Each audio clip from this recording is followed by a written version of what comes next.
Détention arbitraire, violation répétée des droits de l'homme, torture. Depuis 20 ans, Guantanamo est un véritable trou noir. Une prison illégale. Et depuis presque autant de temps, Washington promet de la fermer. J'aimerais bien fermer Guantanamo, mais je reconnais aussi que nous y détenons des gens qui sont sacrément dangereux.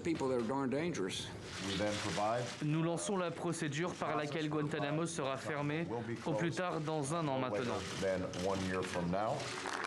C'était en 2009, le premier décret signé par Barack Obama à la Maison-Blanche. Le président démocrate en avait presque fait une affaire personnelle.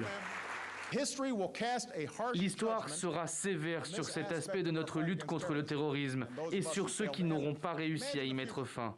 Imaginez un futur dans 10 ou 20 ans où les États-Unis détiendront toujours des personnes accusées d'aucun crime sur un bout de terre qui ne fait pas partie du pays. 5 ans après le départ d'Obama, la prison est toujours là. Construite sur une base navale américaine dans le sud-est de Cuba, Guantanamo a accueilli depuis 2002 près de 800 détenus. Dans des cages d'abord, puis dans des cellules bâties à la hâte.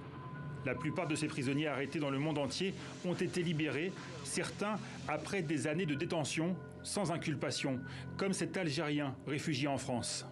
Pourquoi j'étais à Guantanamo pendant 7 ans et demi?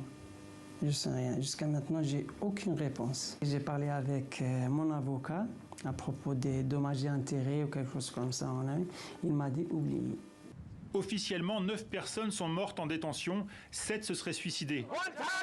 À ce jour, malgré les protestations des défenseurs des droits de l'homme, aucun responsable de torture n'a eu à répondre de ces actes devant la justice. Guantanamo reste une tache sur la politique et la réputation des États-Unis dans le monde.